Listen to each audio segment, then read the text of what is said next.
Hello people, today I have with us the SD Build Divers Re-Rise. This is the EX Valkylander, and it's Parvis's mobile suit. There is a little write-up on this one. This one says, the EX Valkylander is an SD gunpla custom built by Parvis that uses the Valkylander as its base.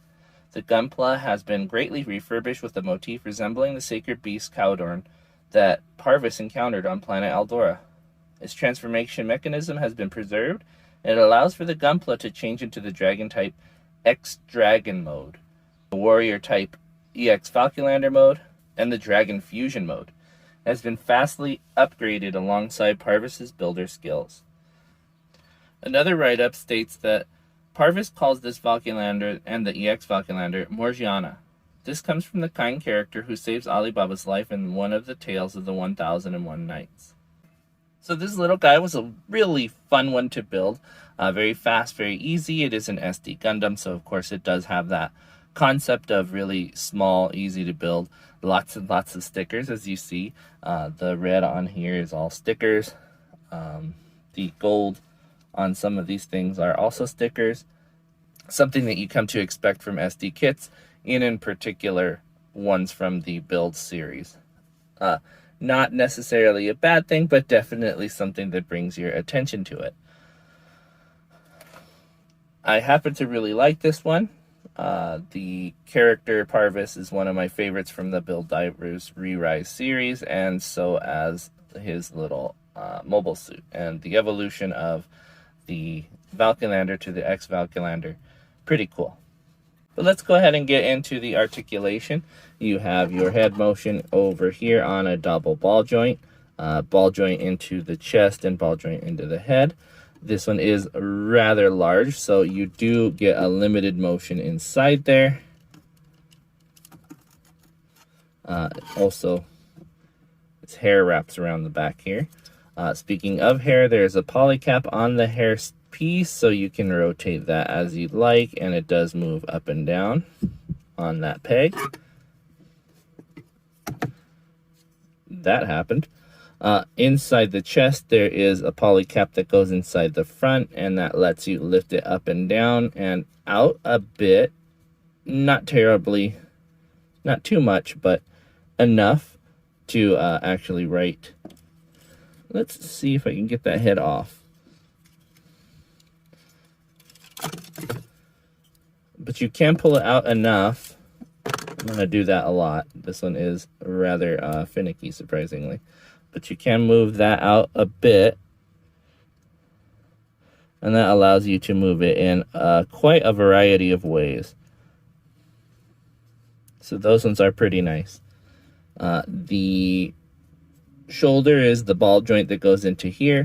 A ball joint plugs into the shoulder, so you get more articulation out of that. But mostly because of the armor, you're not moving it too much. That way, you can move it outward just a bit. Simple rotation at the elbow, which is more than you get for some SDs. Not quite 90 degrees here. And then straightening it out, you can go further back than 90 degrees this way. Ball joint at the wrist. As you see here, there's a rocking mechanism inside this one and then a ball joint on the bottom. The rocking mechanism doesn't really do a lot. Let me put this back down. Hold on. Because of the way the armor is designed, but you do get some more motion out of that ball joint. There are ball joints in the legs, so you can move that as you'd like. And there is a knee on this one too, so you can rotate that one just past 90 degrees and all the way to straight. Ball joint into the foot allows you to move that one as you'd like. And that's it for this guy. On the backpack, just a ball joint holds the wings in place, so you can move them forward and backward. So as you can see, it is a bit bigger than your average SD Gundam, and so was the sticker sheet, of course. So you get lots and lots of stickers on here. I didn't use a couple of them, but There are quite a few on here. It also has those eyes that are reversible, so you have the regular Gundam-esque eyes behind if you wanted to flip that over. But I do like the expressive eyes because that's how they are used in the show. But I think this one is a really cool one. Lots of features and lots of things that you can do. It transforms twice, so you can see, I will show you those in just a second. Let me go ahead and show you guys what else it comes with. So there's not a lot in this one, which is a surprise to me because usually these things from the build series have a lot of extras. But it does come with the weapons set from I think it's an extra pack. No, this one did come with the Valkylander. So you get this set, and that combines with this one here and with the lower jaw of that thing, if I recall correctly, to make a weapon.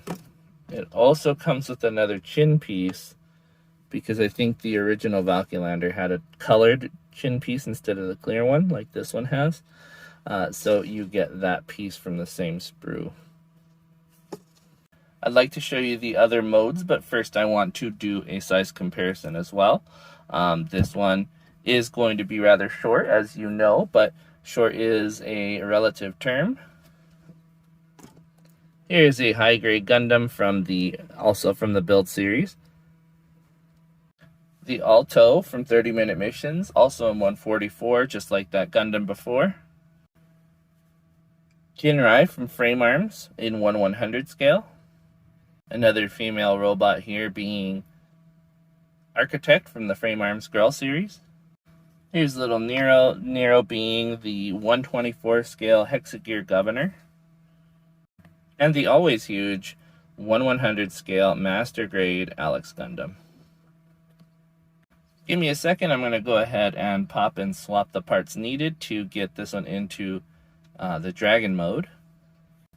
Alright, as you see here, Valkylander has transformed into the Gun Dragon mode.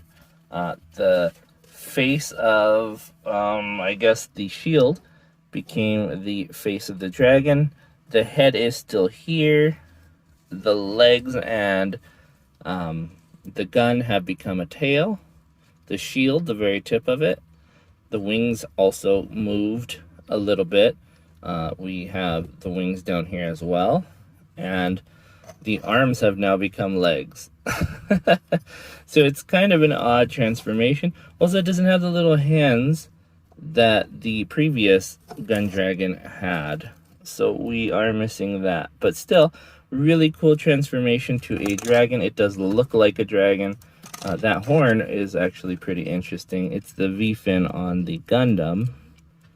Let's see if I can put that back on. Oh, it goes here. Yeah, so it's just like a prominence right there. A little strange. I like it though. I think it's a really cute look. I think the wings would be better suited up here like they were on the Gundam mode. But that said, it's an interesting transformation. And now I'm here looking in the directions over and over for the Dragon Fusion mode, and I don't see it. So I guess I didn't get that mode in these directions, something like that. But still, we're gonna keep him in the dragon mode for now. I still think it's funny that the dragon is just plugged into the top of his head, and now it's got that look. It's not as entailed as one might think. His arms and legs are still in the same positions. You know, it's a funny look though.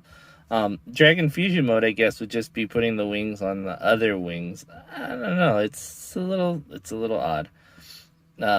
Also, the wings aren't as wide because the legs here were on the wingtip, so it came out a lot further on the Gundam mode. As you see, it's just one of those things that you gotta kind of get used to, and I'm not quite used to it yet. I liked it a lot with the regular Valkylander. I liked the Dragon mode just as much as I like the Gundam mode. This one I'm not 100% yet. still, it's a nice looking kit. I'm not diminishing it at all. Transforming kits are always a little iffy. This one is no exception. It's just, I don't know, maybe it's the colors that don't do it for me. The white, the pearl white is a little off-putting, I guess. Maybe I'm thinking about it wrong, and this is the normal version, and the fusion mode is the one that I showed first. So the whole time in the video where it was in Gundam mode, it was in the Dragon fusion mode. Maybe that's what it is. But either way, I really love this little kit.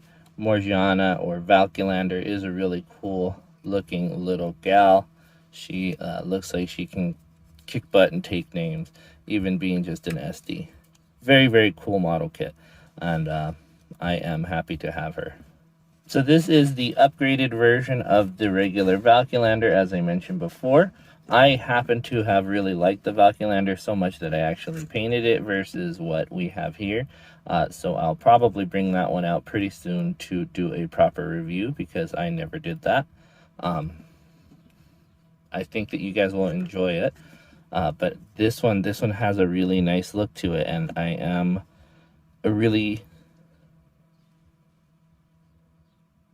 I'm glad that I got it out of my backlog finally, because I actually bought it when it was brand new. So that tells you about how bad my backlog is. That this one, it's been out for what, 2 years now? So it's here, you know, and it's on my shelf finally. I'm gonna put it up with the other Build Diver stuff, and we're gonna have that one going. It's just a really cute model kit. Love it or hate it, SD Gundams are a mixed bag for some people. I just happen to really love them, so I'm going to recommend this one to everyone. If you watched that show, you liked it, it's so fun. Show as well. I recommend watching the show as well. That's something that you would really love. If you enjoy Gundam at all. Some people, they don't like it, and I don't understand why. I guess the characters are a little goofy. Parvis himself, he's a fox boy. And people, they might not like that. So it's one of those things maybe people don't like. But I enjoyed it. It's a cute show. I mean, it hits a lot deeper than you might think too. It's like, oh, it's just one of these kids shows, right? But then it hits on things like, hey, these things that are happening in the video game might be real, and the things that we're doing have real consequences. So it's probably been done before, but you know, I don't actually watch a lot of anime, so I don't know. It was a pretty good one though. I was surprised by the time everything ended up happening at the end. I was like, whoa, they did that, and it was a shock. It was a real shock. And that was it wasn't at the end either. It was at the halfway through point of the show. So I was like, whoa, they went Gundam on us. I don't know if y'all know what that means, but give it a watch. It's available for free on YouTube. It's Build Divers Re-Rise. Now this one, I will tell you that I paid $19 for it. For an SD, that's a lot of money, but for an SD that transforms, maybe not so much. For an SD that was on a current show, yeah, that was pretty cheap. That's the thing that you're looking at. And it's bigger and badder than some of the other SDs that you see. So, I mean, you can get an SD, mostly you see them for $7. So that's the cheaper end, and then they go up to about $15. So this one being $20, it's pretty high. But for something that comes in a high grade size box, it's a pretty reasonable price, and I really enjoyed everything that's in it. So hopefully you do too. But I'm going to leave this at that. I hope you guys have a good day. I will see you guys next time, or you'll see me, but more than likely you'll see my stuff. Bye-bye.